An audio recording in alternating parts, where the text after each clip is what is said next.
Now this has taken a TikTok video that this young man made about, rules of surviving America as a black man, that his mother taught him.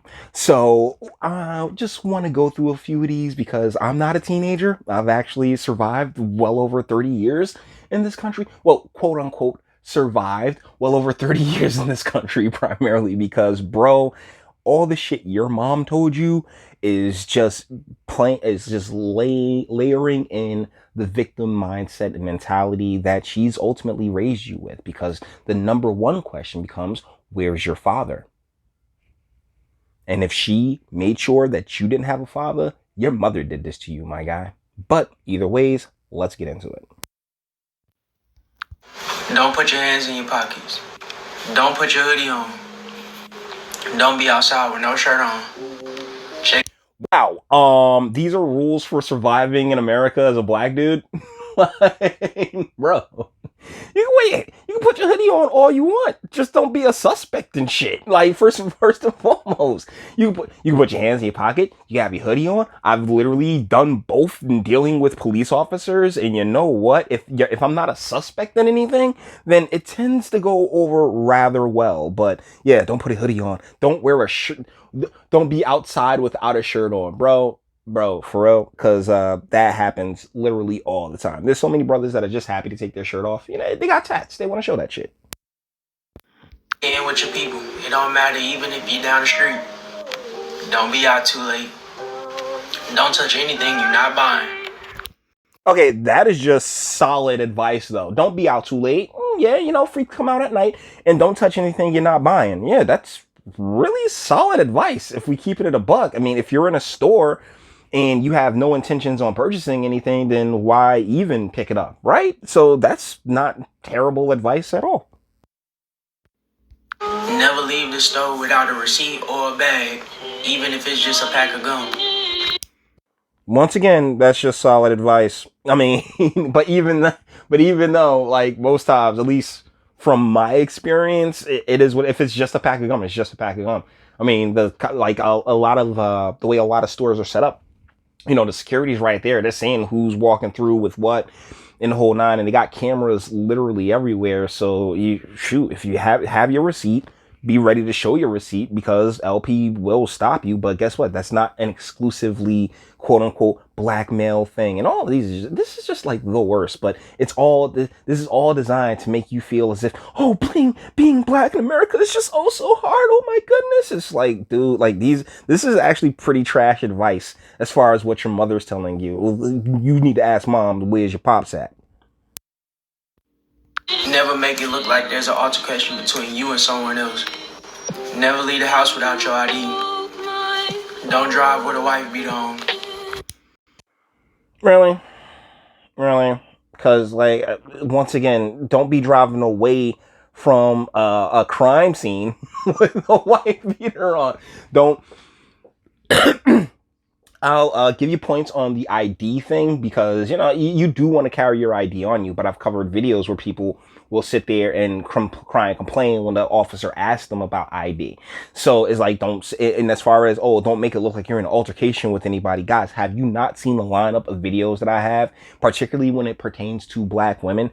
Yeah, they have absolutely no problem being in altercations in public. And as far as like any altercation that you're in, it is on you as an individual, regardless of what's between your legs or what the color of your skin is, to be able to diffuse or de-escalate it.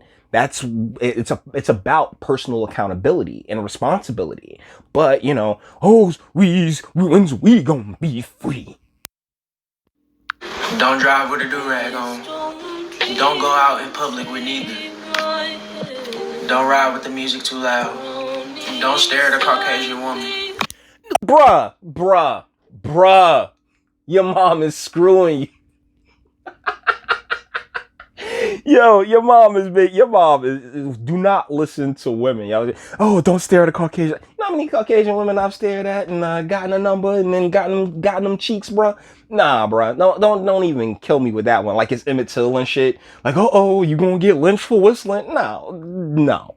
No, this is you can't ride around with a do rag on. Me personally, I do consider do rag something as more of like a home thing. It's like the Jiffy Pop popcorn bag for the women, but for the dudes. And I personally do not like wearing do rags in public because it's this is something for the home. It's the same reason I don't like wearing slippers in public. But if that's what your mama told you, if your mama's wearing that like that popcorn bag on the top of her head and walking out any old kind of way, it's because it's true. It's because there are two different sets of rules, sir. A set of rules for her and a set of rules for you.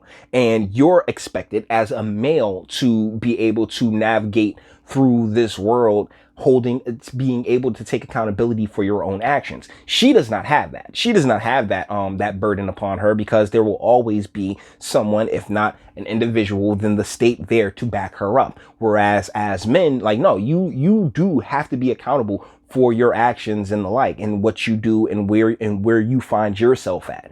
That is such a huge part of the equation that never gets brought into that never gets brought up to the forefront, because that was a thing about that was a big thing with my dad. My dad was always about, hey, if your friends go jumping off that bridge, are you going to jump with them? If you're it's on you. Every choice that you make falls back on you and no one else, because you're the one that made that choice and made that decision. Let's continue. If a cop stop you randomly and start questioning you, don't talk back. Just compromise.